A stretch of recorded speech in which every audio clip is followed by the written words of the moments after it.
This is a space for you to be able to define your own character through your own actions. And that's not just Colorado Springs. I feel like you can do that in a lot of communities, but I certainly feel like this is one of those communities. Milton E. Proby is my father. So why is there a street named after my dad? And how did that come to be?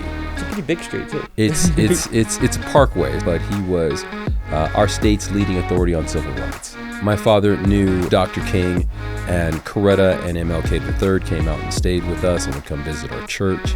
And individuals came out adamantly screaming and opposed to this because they did not want the street renamed. I personally received hate mail and at my home, right? And over a street name, acknowledging African Americans in our community. When Dr. King died in 1968, he was the most hated man in America. Let that sink in for a moment. He was the most hated man in America. We talk about thinking outside the box. What happens when we think like there is no box? When we think without limitation at all? When we think nothing but abundance? What matters to us is trying to dress human beings and help people feel the best they possibly can. Welcome back to the COS Business Podcast. Today we have a very special guest on our show. We have Mr. James Proby with the Men's Xchange. How are you doing, brother? I'm doing really well. Yeah. I'm pretty excited about being here. So I love the opportunity to be able to sit down and engage in all conversations around Colorado Springs. Yeah, well, this is exciting times right now. We have a mayoral. The race is on. It's going to be in April, so we have some very exciting candidates in there. We wanted to dive in a little bit more, but so before we do all that, let's kind of peel things back. And for those who might not know who you are, tell our audience a little bit about yourself. So I'm James Proby. I'm a Colorado Springs native. I'm the founder and chief ethos officer of a business called the Men's Xchange. The Men's Xchange is a men's clothing store that focuses on men's business and dress apparel in Colorado Springs. We're a little different than most men's clothing stores. Everything in our shop has been donated. Everything goes out to dry cleaning. Once it's been cleaned and laundered, it comes back to our shop. Anybody can shop with, and just about everything in our shop is $50 or less. So full suits, matching jacket, matching pant, same color, dye-lot material. Suits are all $50. Sport jackets are $40. Shirts are $10. Slacks are $10. We do full sizings and fittings with everyone. So we do all of your measurements, write them all down, give them back to you, talk with you about how things should fit on your body. And then for about every 9 or so people that shop with us, we get to dress one person in our community at no cost. That's awesome. And what was the precipice behind you starting the Men's Xchange? I know you quite well. I know that we have, well, for women here, we have like the Women's Resource Agency. We have a lot of different resources. So I know there was a precipice for you to kind of aim towards helping men out in our community too, and helping them get clothed, especially like you have the Gen Xers, you have the millennials, who might necessarily not even know how to tie their own tie, right? Absolutely. So I was on the board of directors for the nonprofit of the Women's Resource Agency, which no longer exists. It is gone. But I was also the national director of career services for a for-profit college. And that meant that I had 20 schools in my purview in 7 states. And in all of those communities across the United States, there were 0 resources to help men get dressed in a business and professional manner at little or no cost. And after doing more research, it didn't exist anywhere in the country. And after spending some time with Jonathan and Stacy from the Institute of Social Impact, I heard them talk about social impact businesses, and it really resonated with me. I spent a lot of time working as a board member, as a staff member, as a volunteer in the nonprofit spaces, and it seemed like a great way to create unrestricted funds and to be able to impact your community in the best way with the highest intent. So we started doing that. Between that and my other beef about Colorado Springs, obviously I just got through saying I worked in a lot of other communities. This is my hometown. This is where I choose to live. This is where I opt into. And the number one complaint I have about my hometown is the way that human beings dress, right? And specifically men. We have the worst dressed male population in the country, and I'd be willing to put that out there, right? Guys here dress horribly for everything. You hear that, guys? He's calling you out. I'm making it as clear as I can. Like, guys dress terrible. We are under the impression that somehow a hooded sweatshirt is acceptable to wear for everything. And when you think about a hooded sweatshirt, it's something you should wear in a gym. You should wear on a hike. You should wear while working out. but you should not wear it at dinner, at breakfast, at drinks, on a date, to the Philharmonic, to church. I mean, all of those things become unacceptable spaces, right? We are a community that feels like if you're going out for cocktails or you're going to have a martini, you should also have on a sturdy hiking boot because you might end up doing bar trail or the incline at 6 at night. That's asinine.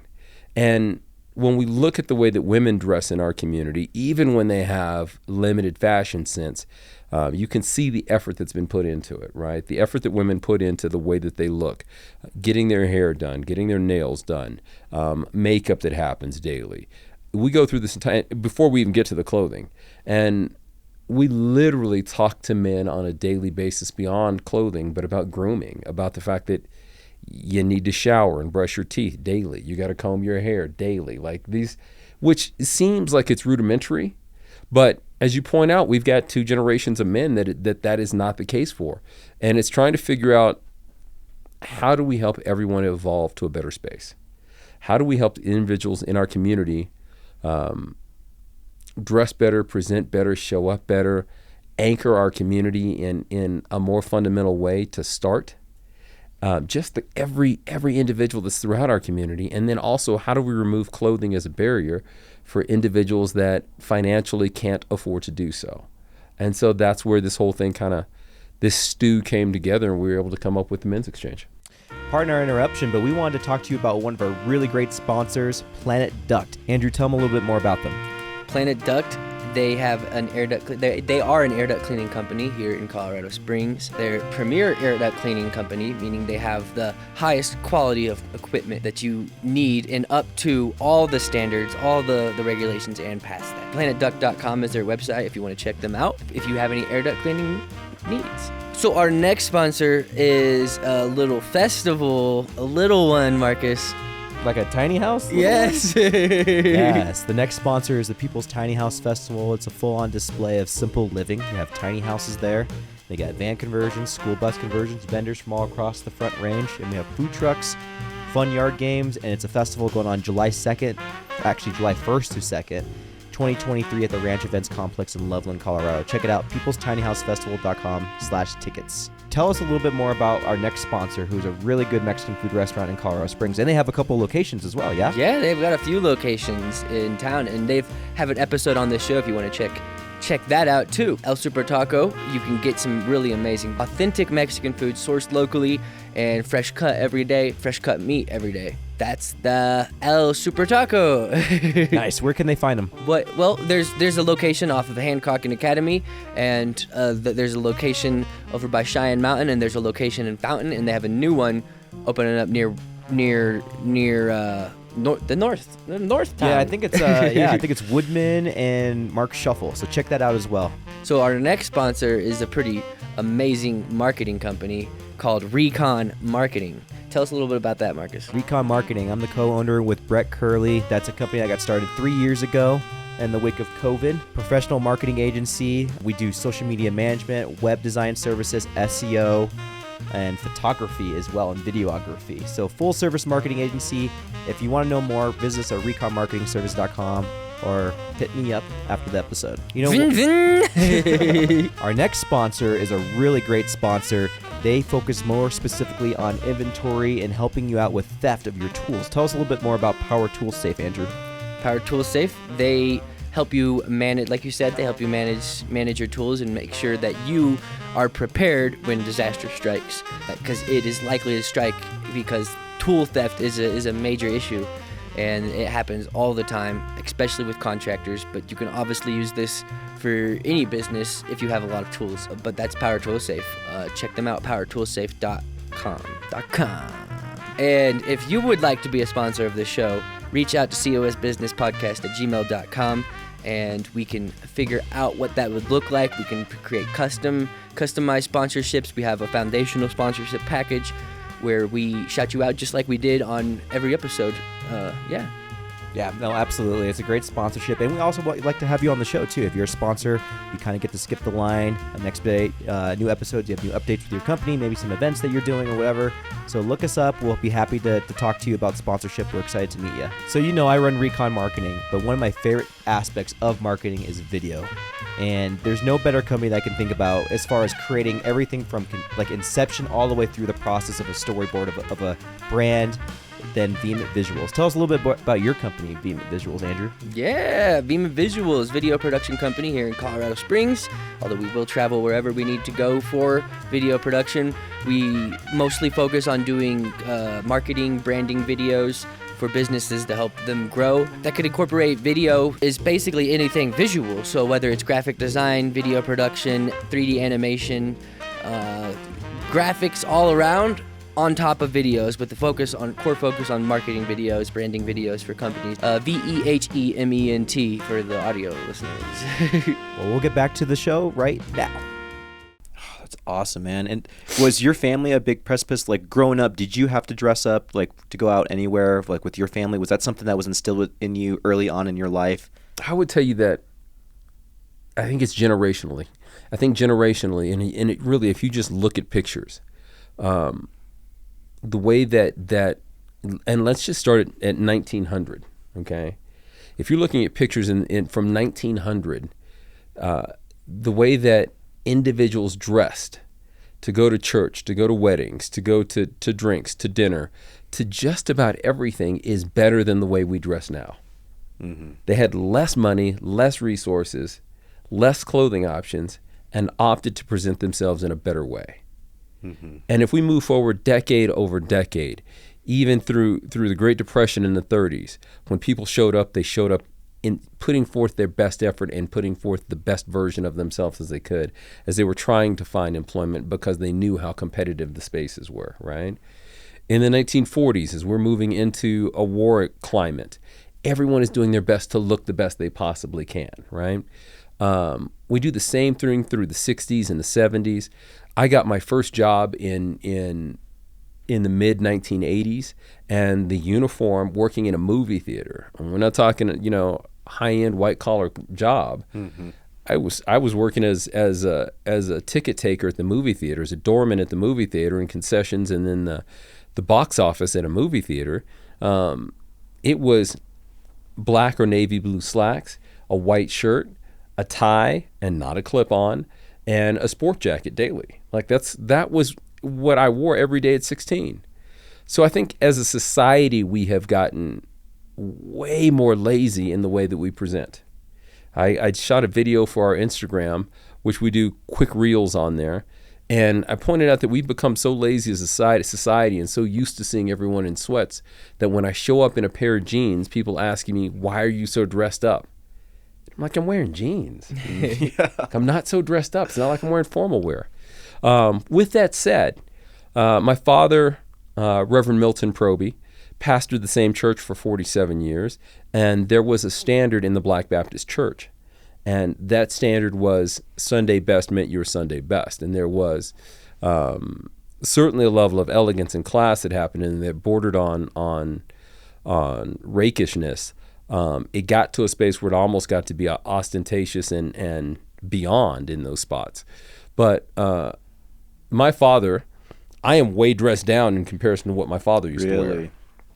Oh my God, my dad would mow the lawn prior to me mowing the lawn. I think the most casual space is he might take off a jacket or a tie, but not both. I mean, it's a guy who would literally mow the lawn in dress shoes and slacks and a shirt and tie. That would be a cool picture to see. It was a little ridiculous. I was probably early teens when we bought my father his first pair in my lifetime of athletic shoes. Like, he just didn't wear tennis shoes. It was dress shoes to every single thing on the planet. That was not just the case in our church. That was the case at all Black Baptist churches across the country. There was no such thing as a casual moment in those spots. So I grew up in an environment where that was normative. That was what normality looked like. Mm-hmm. And so we wanted to make sure that I leaned into those spaces, right? And even as I got more casual, because public school was a little more casual environment, I'm the guy that wore sport jackets and ties and bow ties and hats and stuff to school.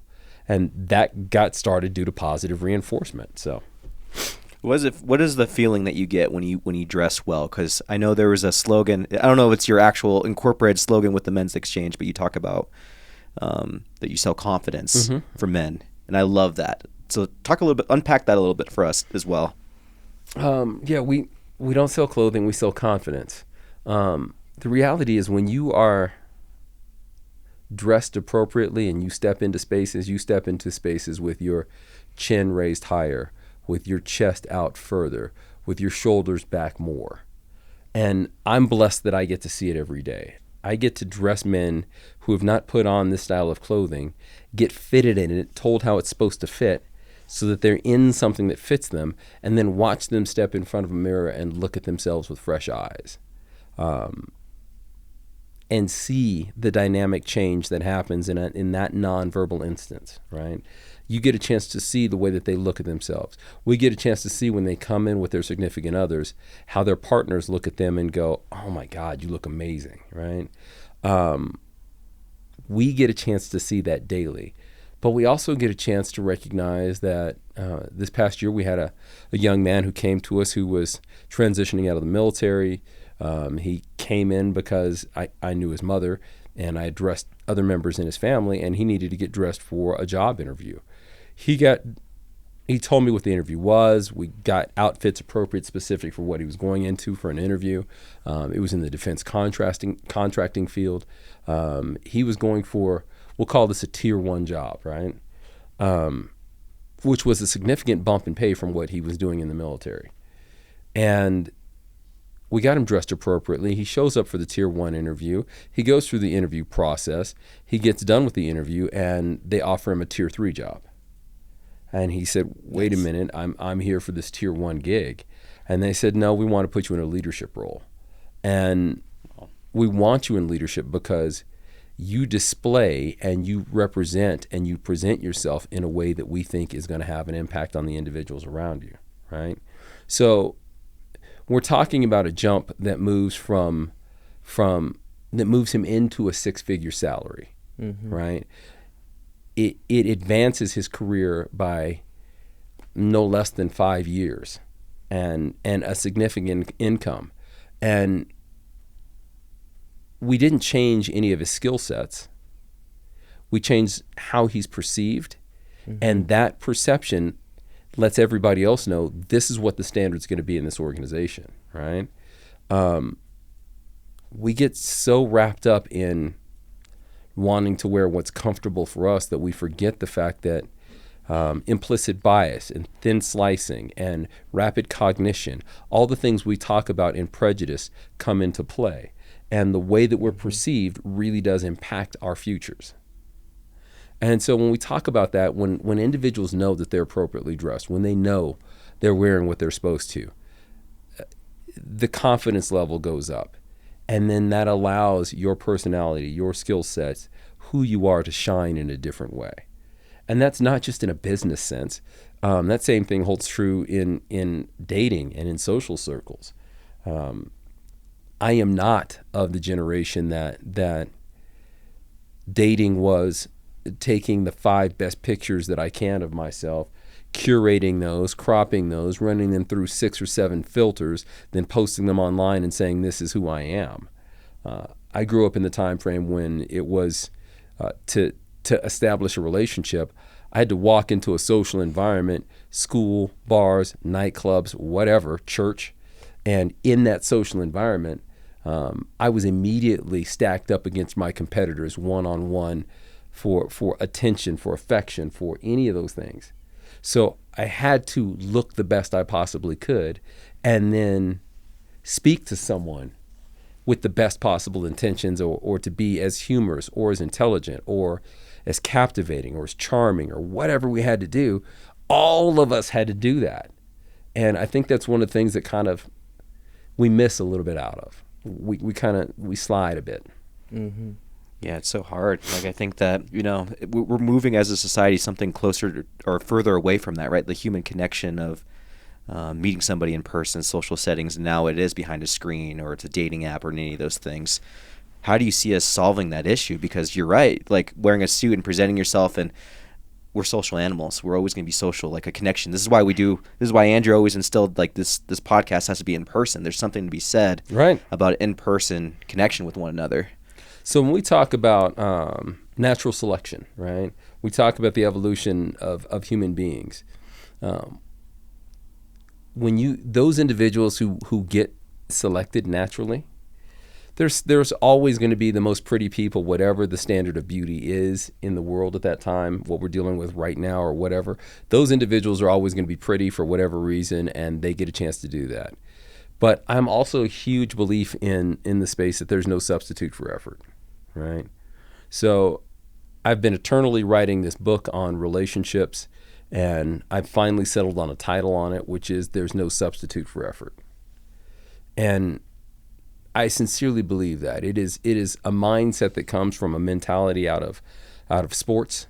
And in the sporting universe, no matter what sport you're playing, there's going to be somebody bigger, stronger, faster, more talented than you are. But you can control how much you work, and are you willing to outwork everyone else? Are you willing to put in a better effort than everyone else, right? When we're talking about terms of natural selection, it becomes really clear when you sit down to have a conversation with someone. Are you listening? Are you processing? Are you speaking in a much more connective way? When you showed up, how did you show up? I mean, how did you show up? It's really straightforward. Like, I would tell you that if you showed up and I show up on a date and I can see you put zero effort in the way that you chose to show up for me, that limits our opportunities really quick. Mm-hmm. I mean, really quick.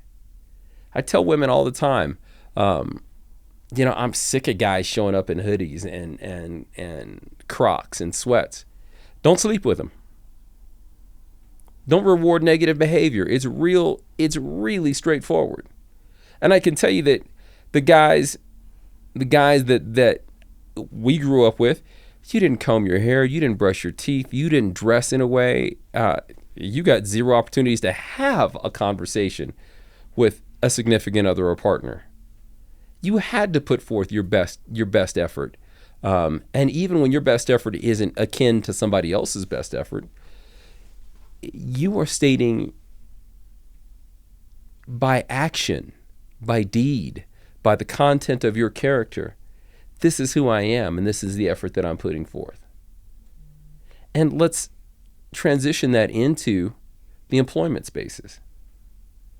I had someone come by 8 months ago, ask me for a job, explain to me all the criteria of all the places where they'd worked. I've sold suits at this company, and I've dressed men at this company, and I've done this and this and this. The way you walked into our shop and the way you presented yourself is not someone that's ever going to represent our brand. A suit shop, nonetheless. A suit shop, nonetheless, right? Yeah. You're never going to represent my brand showing up dressed like this. You're not going to represent this community. You're not going to represent social impact looking like this. That was a real quick conversation. No, thank you. I'm moving on. Mm-hmm.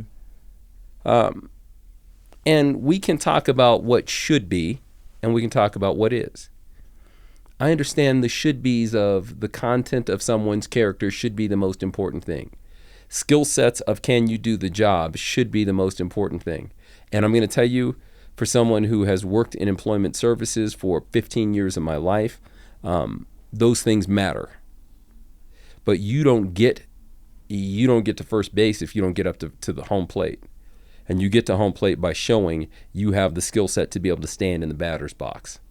You have to prove to not just me, but everyone around you that you have the social skills and the social adeptness to dress yourself appropriately, to groom yourself properly, to not put on too much perfume or too much cologne, but also not have body funk everywhere, to make sure that you can fit into each social, cultural environment of organizations, of community.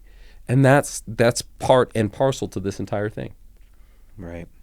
Yeah. Yeah, I just on my drive over here, I was thinking about 3 years ago was the first time I ever put on like a blazer, and I remember like feeling so like out of place because I hadn't ever my whole life. Like Right. it felt like I was posing or something. It felt like I was like wearing something that just wasn't me. But then as I was driving today here, I was wearing this. It has become me. Right. This is who I am now. Like, Right. So it's like it's interesting how we can adapt our appearance as well. But I notice when I go somewhere, you do get different looks. You get treated differently. You get treated differently. Yeah, and it's really awesome. Like, you know, even going in a come and go, you actually feel really out of place in a come and go. Right. Yeah. So we got a guy that we dressed, and we dressed at no cost. We were dressing him for an employment opportunity. He was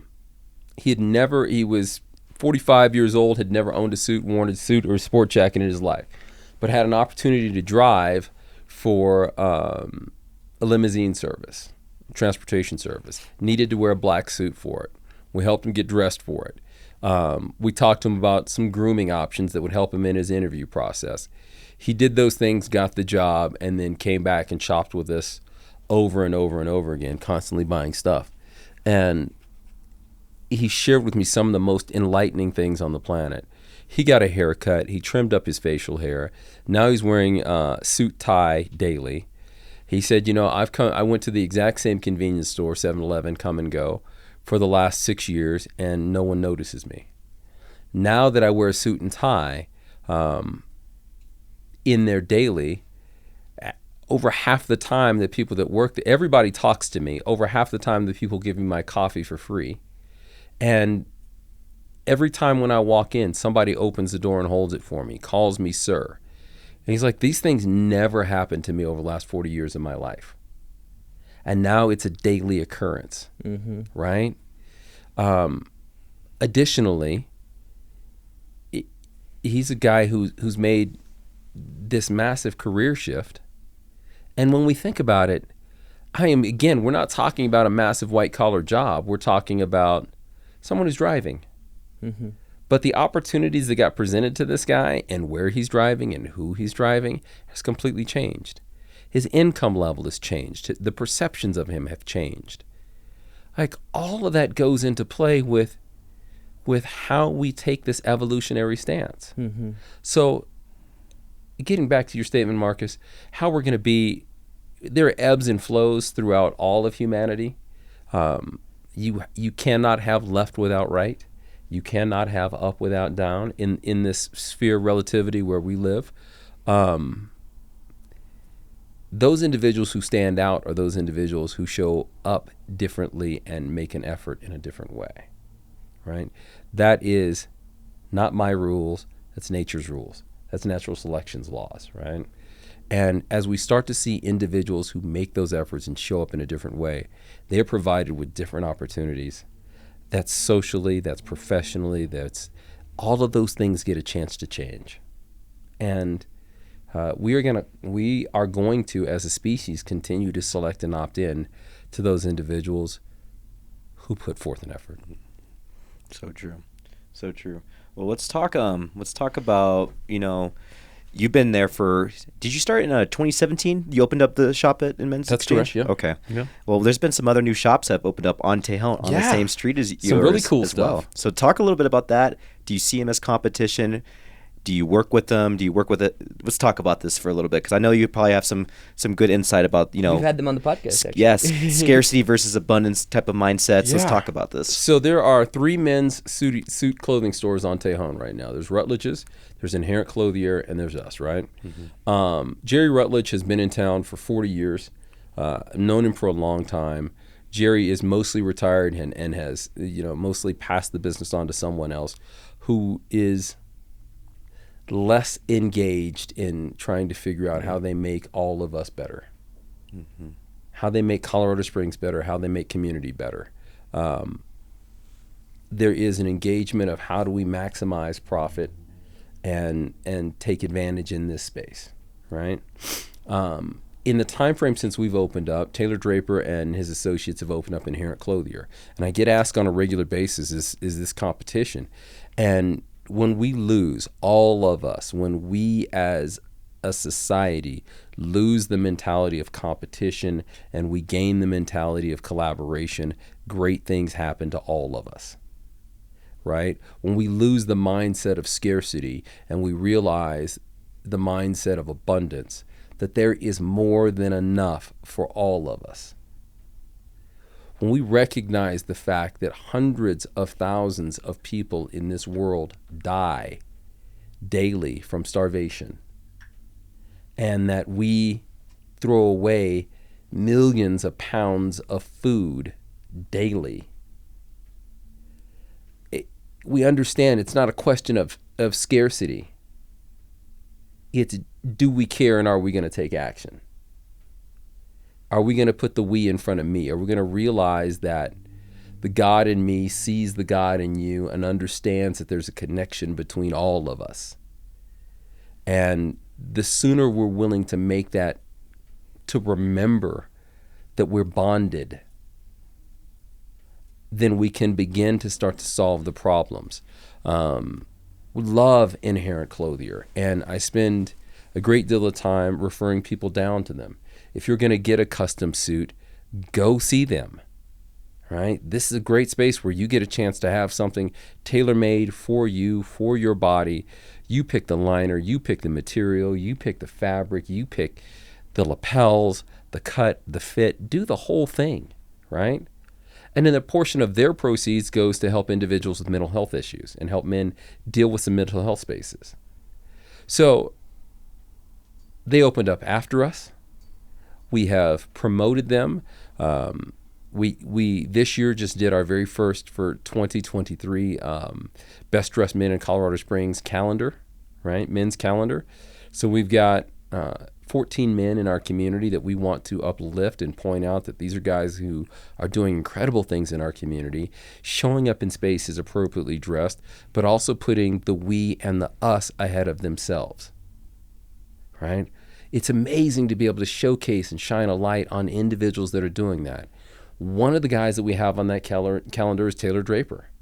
So Taylor, who's one of the founders of Inherent Men's Clothier, is on our calendar, and we champion that guy, and I'm not on our calendar because it's not about me in that space, it's about we in that space.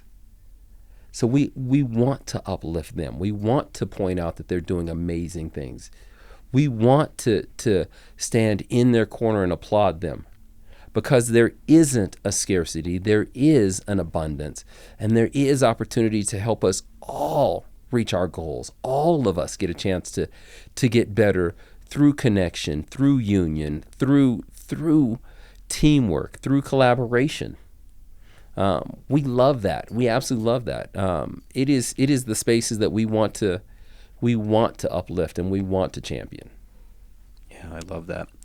I think there's a lot here, but I love that the whole abundance mindset of like a rising tide raises all boats. Right. But for a while here, I felt like our downtown had kind of an identity crisis of who it was trying to be.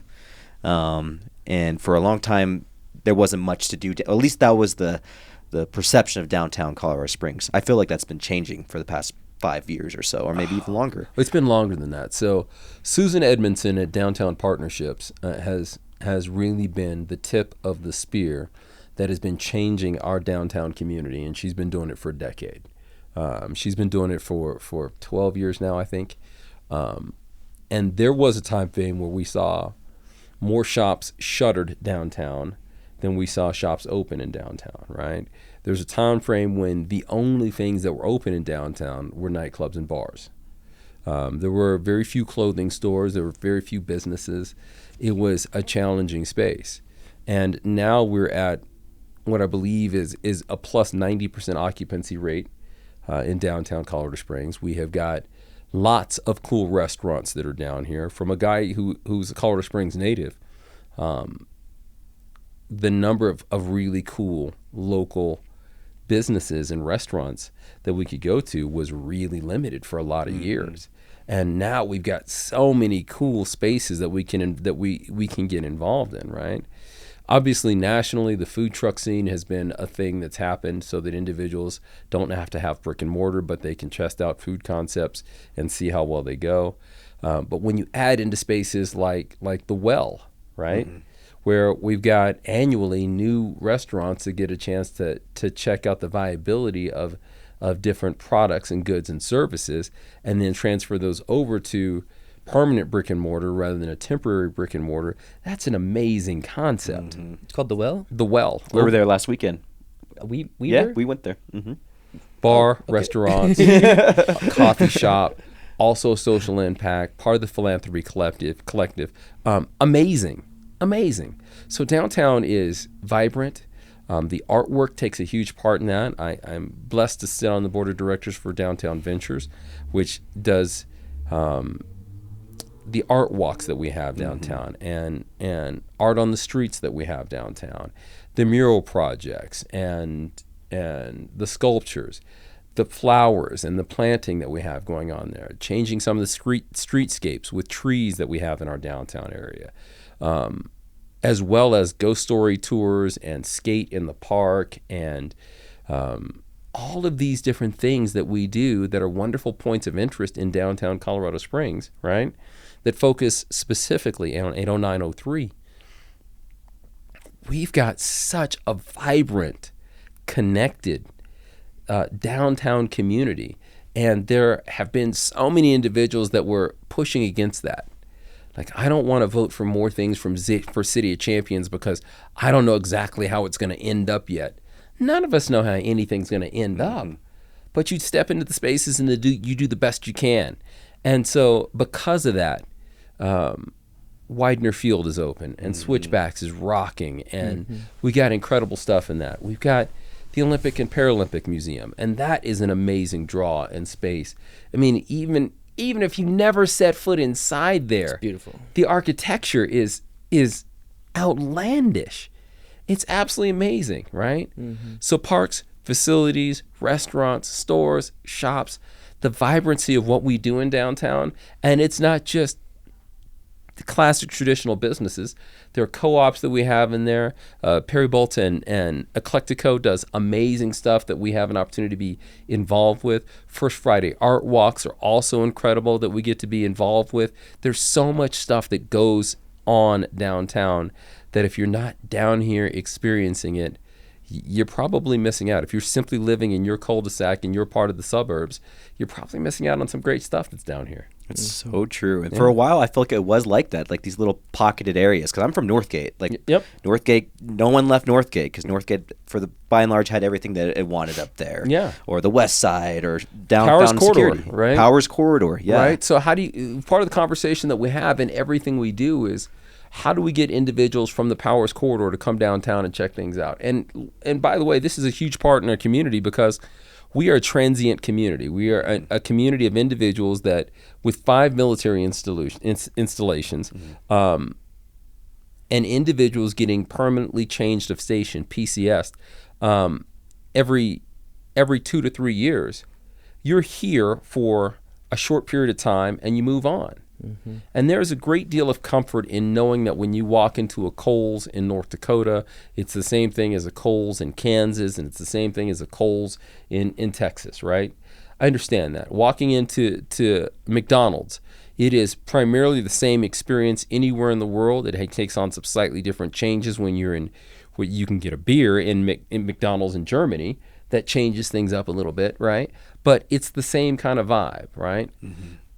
But you miss out on the flavor of the community when you're not hitting local restaurants. When you go to Bed Bath & Beyond versus going to Sparrowhawk, you're missing out. Because Sparrowhawk is ridiculously cool, right?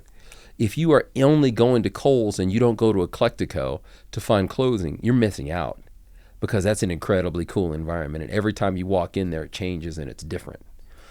Those are the things that matter the most in the spaces where we can really connect and understand what Colorado Springs as a community can be about. So how do we get individuals off of just Powers or off of just down by Fort Carson or off of just Northgate, and to interact in this entire community and understand what happens in downtown and on the west side and in Manitou, as well as other small-owned businesses that are throughout those suburban areas as well.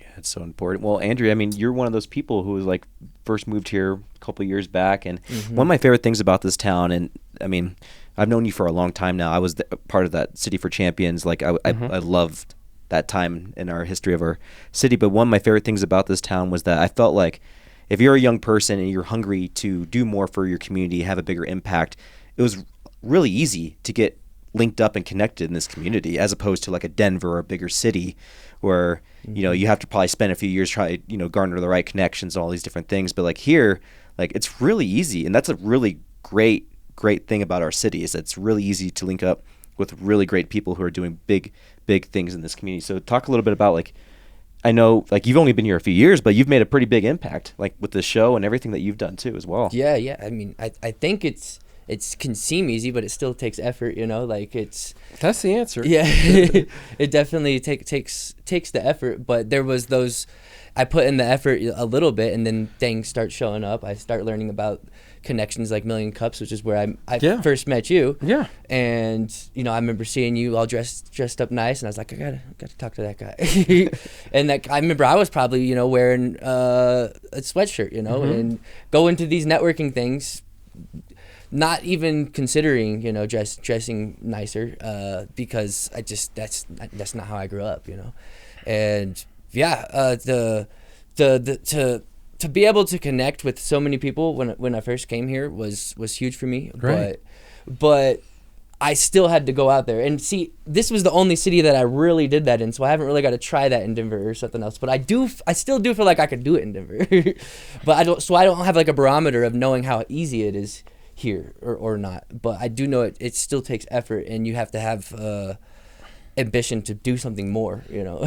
Truth. Yeah. So there's that old saying, you got to show up to go up, right? Yeah. So the first step is getting out of bed.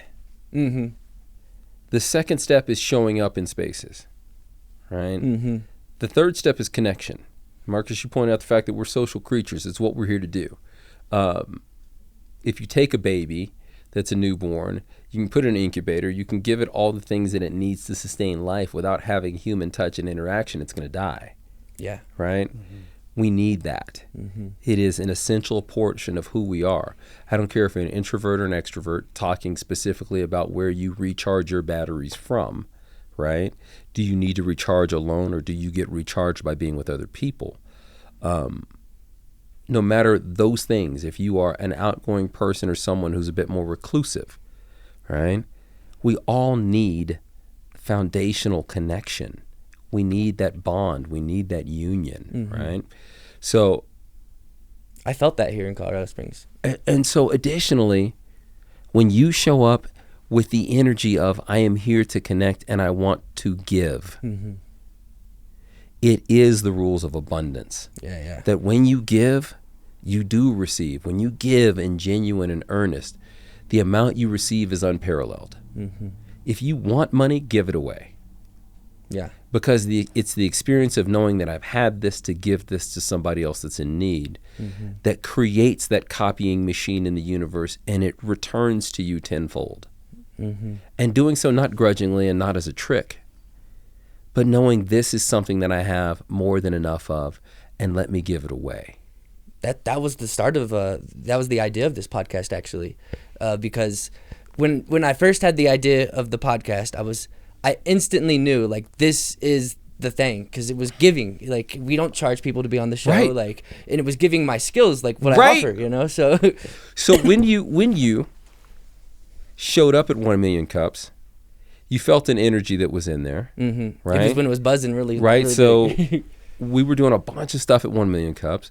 We had 100 people in that room every week. It was rocking nonstop, but you could feel the space that was in there, and the individuals that were there, even those that showed up with "I'm here to take," quickly understood how to be here to give, right? So you specifically leaned in and started giving, and when you started giving, things started rapidly changing for you. Oh yeah, right? I'm saying that because I don't know 100% of your story, but I know when I saw those things happen with you. Mm-hmm. I know you started giving, and I know that people started championing you Mm-hmm. and started saying, here's the person you need to talk to, and will you come do this, and let's go do that, and I see you here, and I see you giving this. That's how your business got an opportunity to get foundational and start exploding, Mm-hmm. right? Yeah, I attribute a lot of my success to this podcast. So in that, it is not just about your skill sets, Mm-hmm. right? It's about showing up, making an effort, caring, and giving. Mm-hmm. And it's not 100% of your success, Yeah. but it does create the opportunities. Mm-hmm. And I think that happens here in Colorado Springs without a doubt. Oh, yeah. I will tell you that I think that's harder to do in larger cities, because when you get to New York City and there's 9 million people, Oh, for sure. But people are interested in survival, not necessarily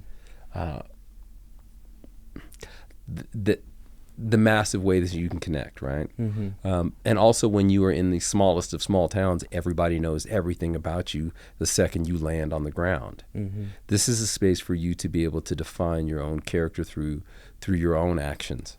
And that's not just Colorado Springs. I feel like you can do that in a lot of communities, Mm-hmm. but I certainly feel like this is one of those communities where we are, one of the 40th largest cities in the country. And you have an opportunity to have all the amenities that you would find in most of your major urban areas, while also still having a connection small enough that you can have a personal relationship with the mayor. And I've heard this a lot. A lot of people have said this verbatim, actually. Like, I like Colorado Springs because it's like a big city with a small town feel. Right. And I've heard that lots of people say that. And we call it Smolorado Springs for a reason. Yeah. Okay. I've not heard that, but I like that. Yeah. Yeah. Yeah. Well, there's one thing that we definitely want to talk to you about, because it's there's a certain street with your last name here that I drive on it every day. our buddy Edgar, actually behind the camera, lives right off of that street. Nice. But yeah, so tell the audience, is there a relationship between you and the name of Milton E. Proby? Yeah. So Milton E. Proby is my father. So why is there a street named after my dad? And how did that come to be? It's a pretty big street too. It's a Parkway, so it's a big project that is only going to get bigger. It was the transportation project of the year in 2011.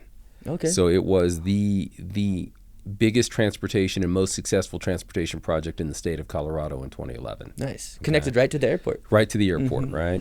And going to continue to grow.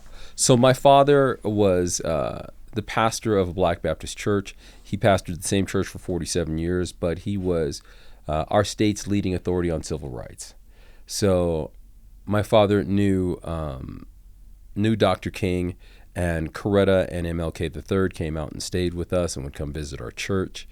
My father was a political and social figure and knew individuals in all those realms. But he was the first chair of the Human Rights Commission for the state of Colorado. He was first chair of the Civil Rights Commission for the state of Colorado. He was the first civil rights advisor for any governor, and he held that post for 4 different governors over the course of 30 years. They flew the flag over the nation's capital for him on 2 separate occasions.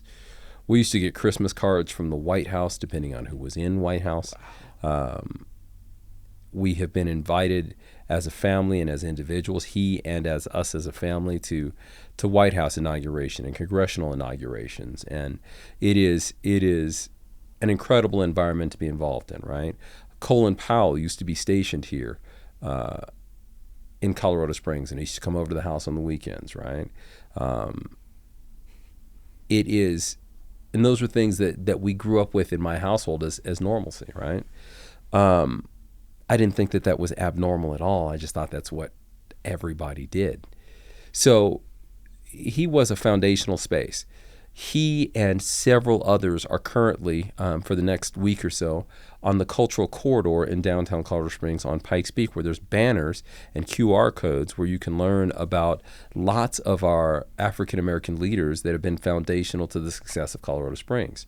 That is also something that Susan Edmondson and Downtown Partnerships and Downtown Ventures has done in creating the cultural corridor, that we talk about our LGBT community and the things that they've done. We talk about women's rights and our women's founders. We talk about Asians and Native Americans and our Hispanic, Latino, Latinx populations that have been foundationally essential to creating this community. And we want to champion those leaders that are in those spaces. So when the opportunity came to name a street after my father, we're going to back up to 1982. My father tried to get Fountain Boulevard named Martin Luther King Boulevard. He wanted to try and get it renamed. In that, it passed the Planning Commission with a unanimous vote and was shot down in City Council by a unanimous vote. And at that time, there was an African-American member on the City Council who then ultimately ended up being, when we had a mayoral change, he was the first African-American mayor we had, but he was never voted into that position.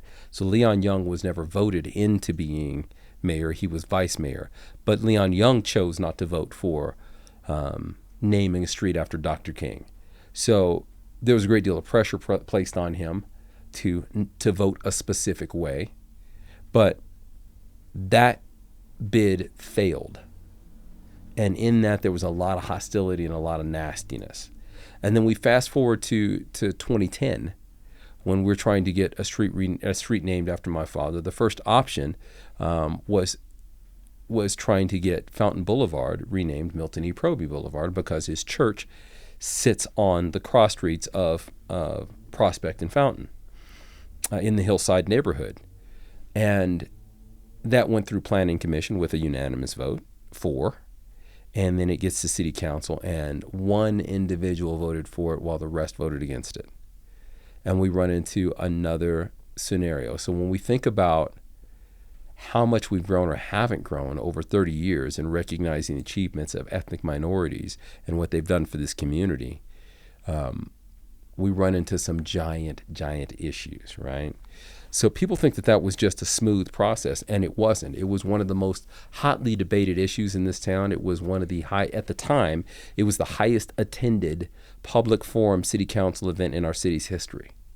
And individuals came out adamantly screaming and opposed to this because they did not want this street renamed. I personally received hate mail and at my home, right? And over a street name, acknowledging African Americans in our community. Yeah. Right? And we're talking 2008, 2009. Right? That's when all of this was coming through. We had leaders in our community that, after it was shot down by the mayor and city council, we had a different government style at that time. We didn't have a strong mayor style. We had individuals, Lauren Kramer, who used to be the chief of police and then became our city manager, our city clerk. Lauren is a phenomenal human being. And you don't always love what Lauren says, but you always respect it because Lauren says it with reason, with logic, with intentionality. He is an amazing guy, right? And has served our city in a massive way. Lauren said, we got a project and we need to resolve this. Can we get together and talk about this with our committee? And literally the following Tuesday, following the vote, he brought it in, set it down, and said, here's an option where we can rename. There's a project that's going to be done. It's already been approved. It's already been done. Let's name Milton E. Proby Parkway. Let's turn this portion into Milton E. Proby. And there's no funding issues from taxpayers. It's already been done. Let's figure out how we can get this right. And it was through his idea that was the catalyst for this whole thing to be able to synthesize the way that it did. It's amazing what we can do when we reach for yes rather than reaching for no. And even though we went through this hardship and heartache of Fountain not being renamed to support African American leadership in our community, something greater steps into it when we have the right individuals at the table who are willing to figure out solutions. And that's how that came to be. I was involved in that project from the very beginning and all the way through its groundbreaking and its closure. It's the closure of the project and the award ceremony for it being the Transportation Project of the Year. It is the gateway to our city.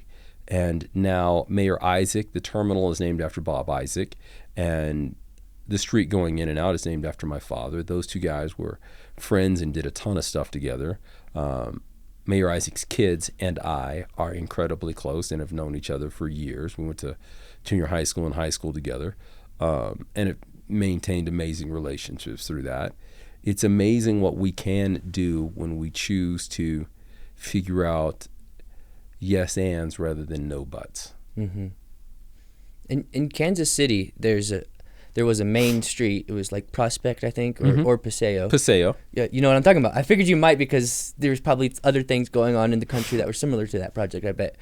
But yeah, they renamed Paseo like 2015, something like that, to Martin Luther King Boulevard.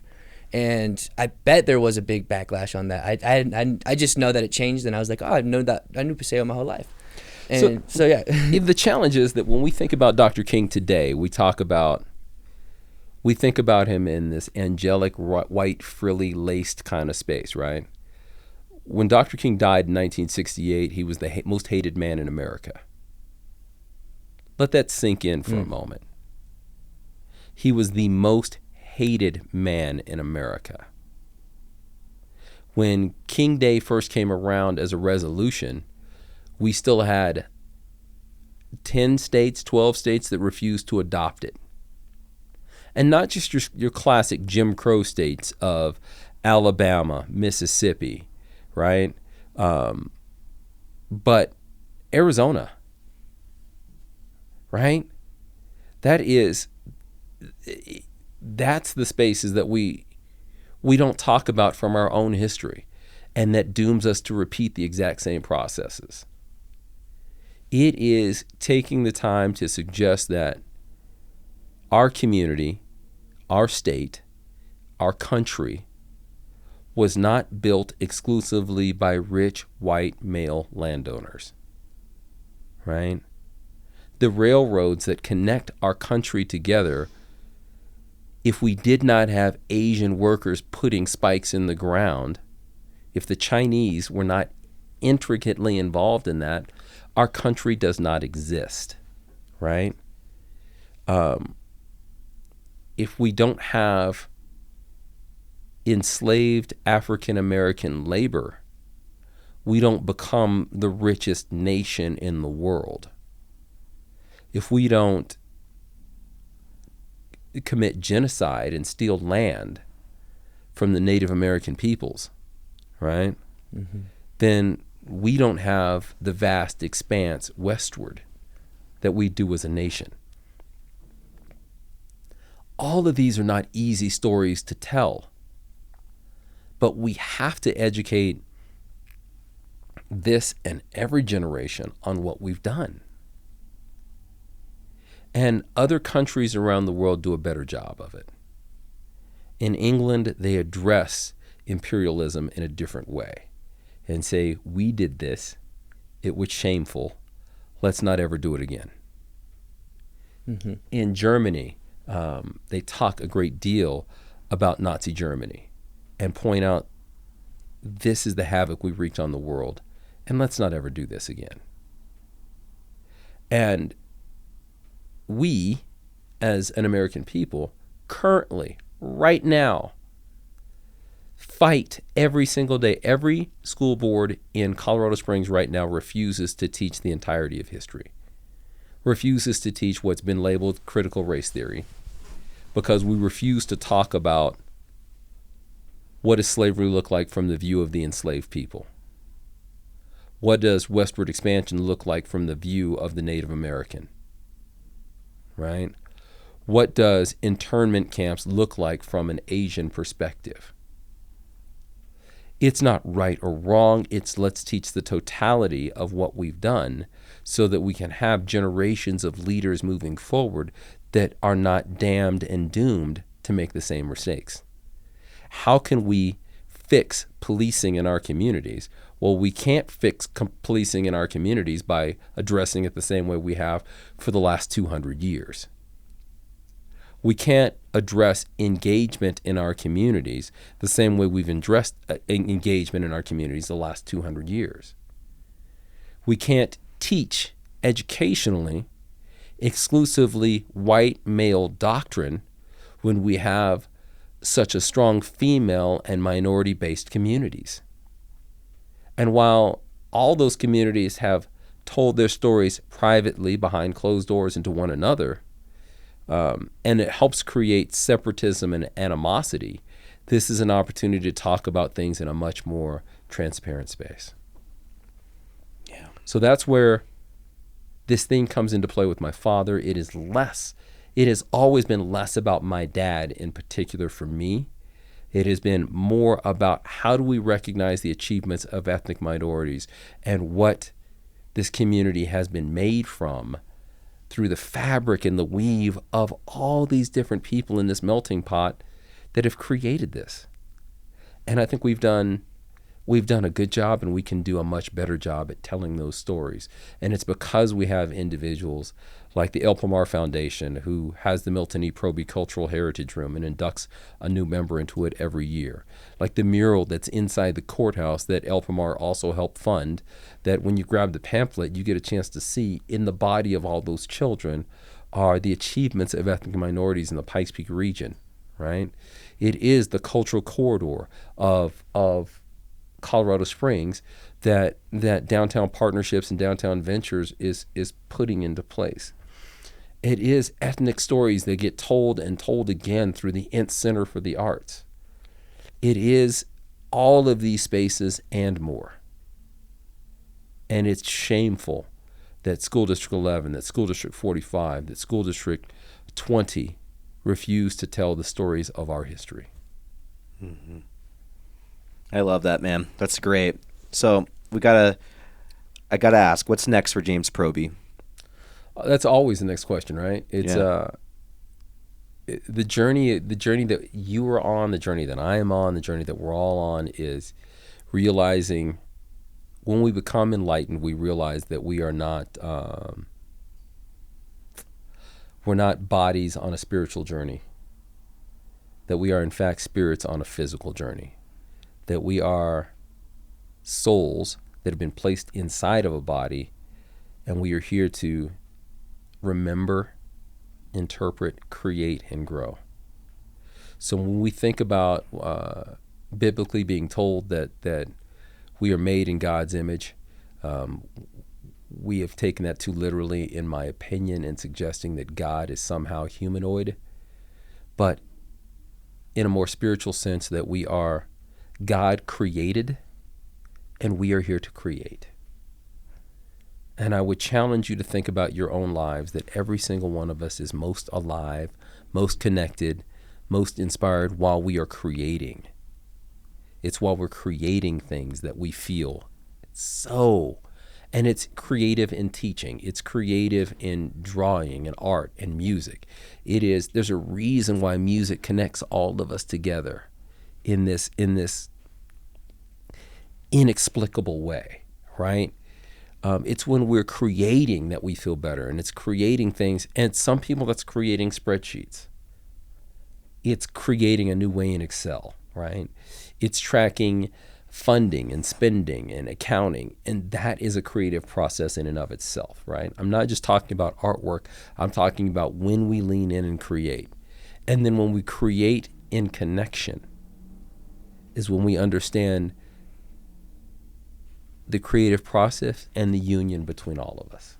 So for myself, it is figuring out the pain points of our business, expanding where we get a chance to do that. How do we expand that reach into other communities? How do we not limit ourselves? We talk about thinking outside the box. What happens when we think like there is no box? When we think without limitation at all? When we think nothing but abundance? And how can we allow other communities to access this? How can we create a women's exchange and support a female entrepreneur who wants to do this in a female version, right? And we use the words male and female, by the way. The men's exchange is a safe space for our LGBTQ community, right? We dress human beings. So straight, gay, black, white, Jew, Gentile, non-binary, trans, none of that matters. What matters to us is trying to dress human beings and help people feel the best they possibly can. If you choose to come in and be an asshole, you might get asked to leave. If you come in with hate speech, you really have a high likelihood of being asked to leave and not come back. But we have had a great opportunity of having a 70-year-old Catholic couple that was getting dressed for Catholic Latino couple that was getting dressed for a cruise, and we had someone who identifies in the non-binary trans community that was getting dressed at the same time, and the amount of love and support that was given in those spaces by individuals who traditionally would not be in the same space is what community is about, right? That's what we want to do in the spaces we want to anchor. So there's a lot of stuff. Like, I mentioned earlier, I'm in the process of writing a book. At some point, I will dedicate myself to doing that more so. There is always opportunities for our community to create more connection, and I want to be involved in those spaces as well. The opportunity to expand the men's exchange as a business model for other communities, to be able to remove clothing as a barrier for advancement in those communities, also something we want to do. Creating a women's exchange, also something we want to fundamentally be involved with. Creating we are really far down the road on creating a federal apprenticeship for sewing and tailoring and altering clothing. So individuals can get paid while they learn how to sew and alter clothing, as well as creating cosplay outfits and creating industrial designed clothing. We want to be able to lean into those spaces as well. So it is always a space for us to try and figure out how we live in the areas of yes and. Love it, man. Well, is there anything else you have, Andrew, on your end? I still have your card that you gave me when I was getting fitted, actually. and this jacket is so stellar, it's unreal. Oh, thank you. I appreciate it. I mean, it's awesome. Yeah. So people, when they go into your, I almost said store. Would it be store? Called Shop, okay. yep, whatever. Shop. They actually get fitted by you for free too, right? Like Correct. You show them how, because I didn't even know my measurements, and I'm sure they've probably even changed since then, because it's been over a year. That is why there's a date on those cards, Yes. because bodies tend to change. Yes, they do. Right? Yes. We learned that during COVID. COVID-19, plus or 19 pounds. Yeah. Plus or minus 19 pounds. Yeah, you get a sizing card. So when you come in, we do full sizings and fittings with everybody. We mentioned that earlier. That means we're going to provide you with measurements and then talk with you about how things are supposed to fit. We write down all your measurements on a card. We give it back to you. We don't retain any of that information. We leave you with the responsibility of doing so that when you do come back to shop with us again, we're going to ask you, do you have your sizing card? But it also means that if you're going to shop anywhere else, you're going to know what sizes you are. It came in handy when I had a wedding. Right. And so additionally, it's not just about us. It's about how do we empower each individual to be able to go out and buy clothes that fit. And so that you know how things are supposed to fit. We've got 2 and almost 3 generations of individuals who don't know how clothing is supposed to fit because they've never had anyone teach them how to do that. Right? It goes along with 2 to 3 generations of individuals who don't know how to tie a tie. And although I've been tying a tie since I was 12 years old, it was the standard for me. We teach guys every week how to tie a tie because they've never done that. And we try to make that easy and do some online videos on Instagram and Facebook and YouTube so that we can remove the stigma and shame that's around it. But how do we create environments where individuals can come in, learn, and get better?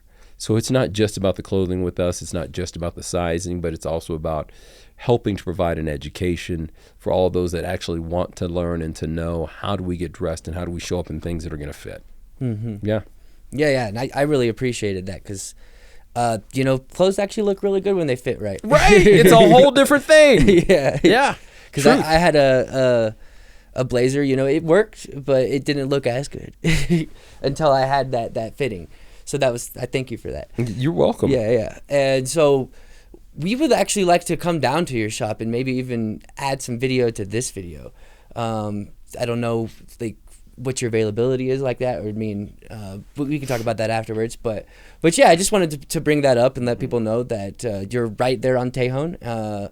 It's Tejon, right? Yeah, it's Tejon. It's at 409 North Tejon. Sweet. No matter how many times we change dropping a pin on Google Maps, it always drops people off in the alley. But it's at 409 North Tejon. We're just north of Tejon and Boulder. Mm-hmm. I laugh and joke with this all the time because people are like, "Dude, I'm on Boulder and I'm lost and I can't find your space." And I'm like, they're looking right at it. Do you know what our address is? Like, yeah, it says 409 North Tejon. I was like, well, maybe we should be on Tejon and not Boulder. Oh yeah. There's a starting place. Yeah, we just want to be on literally across the street from the Chase Bank, just north of Tejon and Boulder. And right in the heart of downtown Colorado Springs. Mm-hmm. We're closed on Sundays and Mondays. And while our professional hours are 11 a.m. to 5 p.m. Tuesday through Friday, the doors will lock by 4:30 p.m. because it takes time to be able to be sized and fitted in clothing, and we don't want to rush that experience for anybody. Mm-hmm. We don't want that to be a terrible experience for anybody. We want it to be a very wonderful and special thing, right? Mm-hmm. So the doors lock 30 minutes early. The same thing happens on Saturday. We're open from 11 to 4. The doors lock by 3:30 p.m. because we want you to be in the building for this experience. We actually did a short reel video on Instagram before Christmas saying, if a store's hours say that they're open till 9 p.m., don't show up at 8:45. Mm-hmm. It doesn't mean they're open. You should be on your way back out to your car at that point. Mm-hmm. And it is trying to help individuals and consumers become more aware and be more cognizant of the fact that individuals have been working for 8, 9, 10 hours a day to serve you. They would also like to get back to their lives. Mm-hmm. They'd like to go home to their wives, to their kids, to their husbands. They want to go back and fall down a hole of watching something on Netflix too, right? Everybody wants to have their own lives in those spaces. So how do we be a little bit more considerate in those spots? Now, I understand that, sometimes emergencies happen and you got to run in and get some diapers at Target just before you get out of there. Totally get that, okay? But when at all possible, have some consideration and think about the other human lives that you're touching, and how do we show up with the appropriate amount of time that I can really enjoy this experience. That's awesome. Where can we find you, man? You can find us on Instagram, which is the Men's Xchange. You can find us on Pinterest, which is Men's Xchange. You can find us on Twitter, the Men's Xchange. You can find us on Facebook, the Men's Xchange. There is no E in front of Exchange on any of those. The website is the Men's Xchange with no E in front of Xchange.com. If there was an E in front of Exchange on any of those and you run that all together, it is no longer the Men's Xchange. That becomes the Men's Sex Change. Wow. Oh, yeah. Totally different website. Yeah, sure. But Instagram, Twitter, Pinterest, YouTube, Facebook, our own website. If you Google, if you're not finding us, you're not trying. Mm-hmm. Yeah. Oh, sweet. LinkedIn, we're all the spaces. Dude, thanks so much for coming on the show. This has been great, and I consider you a luminary in this town and your family and everything that you guys have put into this town and instilling a great foundation and holding young men and young women accountable, which I love. Like that, I felt like that was part of this message today too, which is so good because I feel like there's a lot of things we can talk about, but not often do we really hold people accountable for looking nice, to upholding themselves to a higher level of themselves, being the best version of themselves. That's what it is. So thank you guys for doing this, right? And having us, but also being able to shine a light on so many different businesses throughout the community and shining a light on the community itself.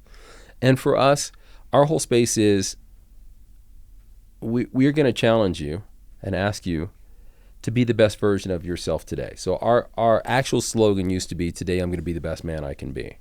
And then members of our LGBTQ community came in. They know that we have a safe space. They know that they are welcome there. And they came in and spoke up and said, it would be greater for us if this said, not be a better man today, but be a better human today. So then our sizing cards and our business cards have reflected that change and will reflect that change moving forward, right? How do we figure out spaces to be as inclusive as we can of people, right? How do we put the Jew and the Gentile in the same room and hug everybody, right? How do we wrap our arms around our Muslim brothers as well as our non-believers, right? How do we wrap our arms around men, women, and those who identify as non-binary together? How do we create spaces where we understand that as human beings, we are 90%, 98% the same and 2% different? How do we lean into the spaces of allowing individuals to be the best versions of themselves? And that's not living up to my standard of what you should be. That's helping you understand that you can be the best version of yourself, and how do we get to help in that? So thank you guys. Love it. Well, we can end it with that. Thank you again for coming. We love it. We appreciate it. Everything. I know you got to open up the shop. I got to here open soon. the shop. So thank you guys. So thank you guys. We'll see you guys on the next one.